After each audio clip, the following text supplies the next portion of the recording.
In that, we're not going to go over all these, but the ideas of doing prayer, Bible study, worship, giving, service, relationships, and mission. I find this is interesting. I have talked for a lot of years about the fact it's not a religion, it's a last elders meeting, the 6 elders, there were 2 or 3 that said, man, we had never really thought about that before.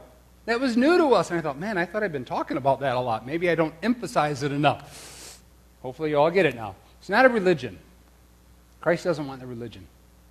He wants the relationship.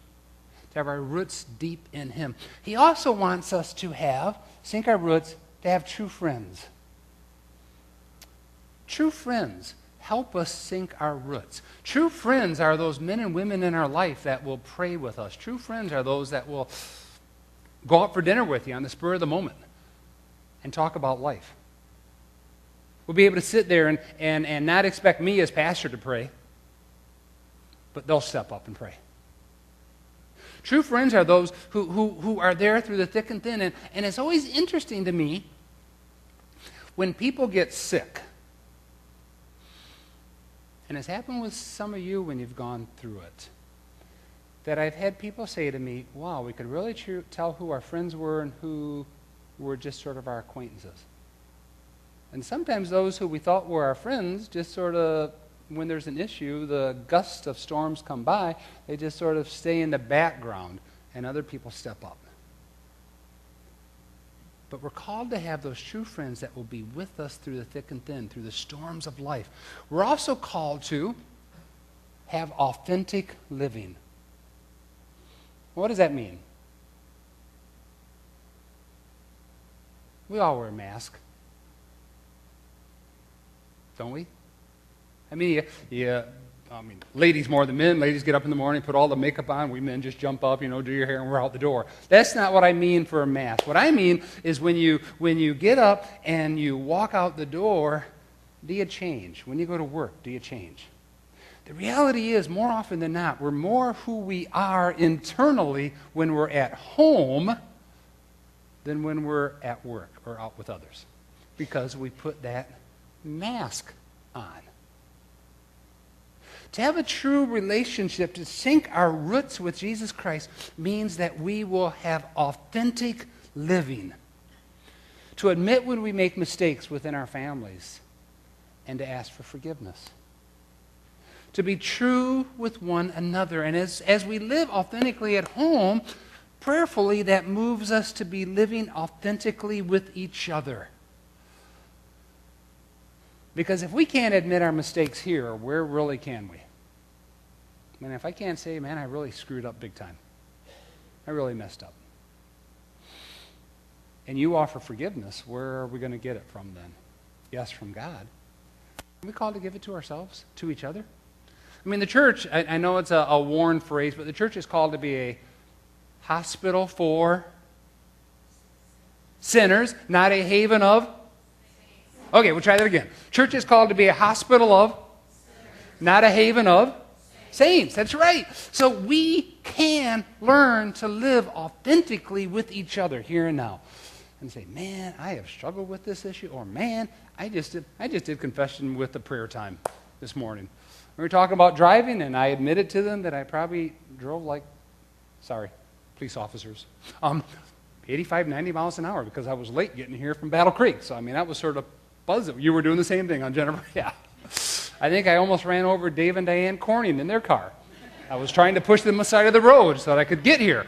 But we're called to live authentically with each other, with our roots deep in the Lord Jesus Christ.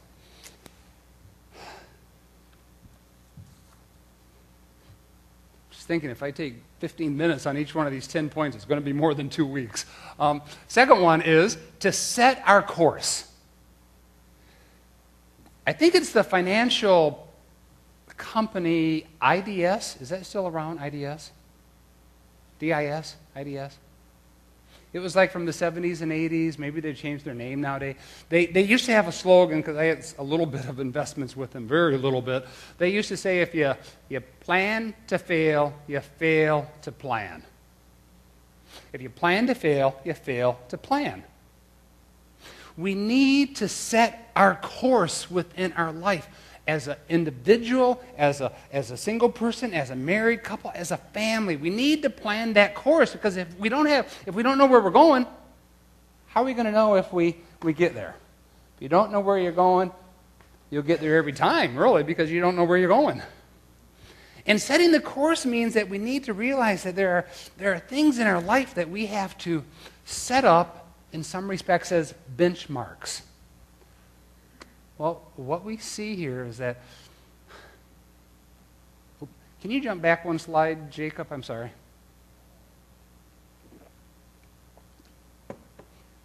Joshua of the Old Testament, and I'm sure most of you all remember the story. Joshua was a young man when Moses led the people out of the land of Egypt. Joshua was one of the 12 that was chosen to go into the land of Israel to spy. When those 12 came back, remember the 10 said, the people are too strong for us. They're giants in the land. We can't take them. Caleb and Joshua said, yes, we can. Well, it was 2-10, and they got outvoted. So they didn't go in the land of Israel.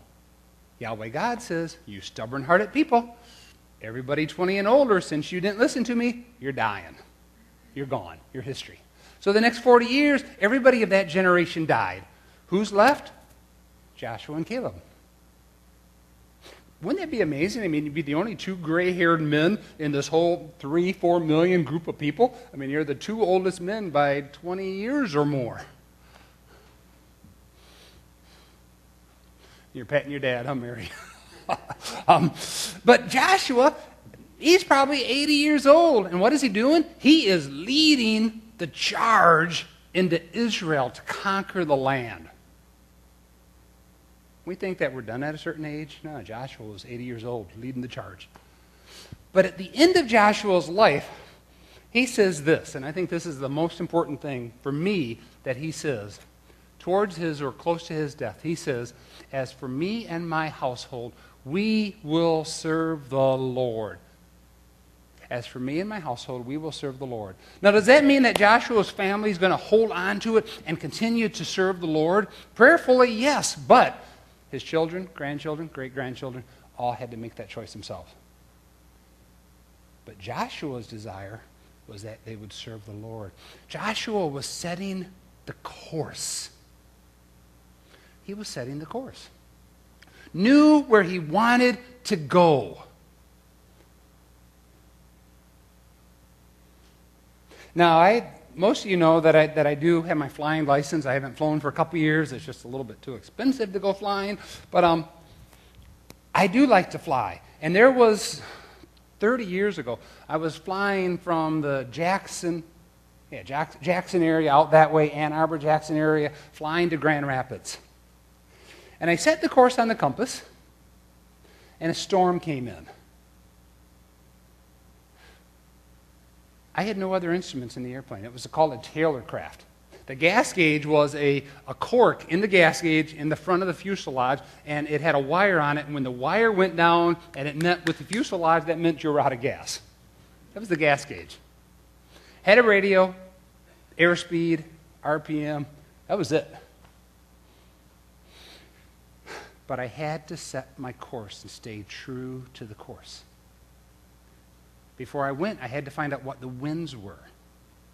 And I couldn't fly straight to Grand Rapids. Well, really landed at Lowell, Michigan. Couldn't fly straight there because there were westerly winds. So you had to turn into the wind to get to Lowell, Michigan. And follow my course. Set the course. Stay true to the course. I can tell you, when I got there, visibility was about a quarter mile. There was about 500 feet of ceiling, and it was raining, and I landed, and I got out, and I kissed the ground. I was so glad to be there. It was like, Lord, thank you so much, and I'm getting all wet with the rain. But I had set my course and stayed true to the course. As for me and my house, we will serve the Lord. One idea of that is to realize, what is your true north? Where are you going towards? What is that you want in your family, in your life? What are you looking towards? What are your top values?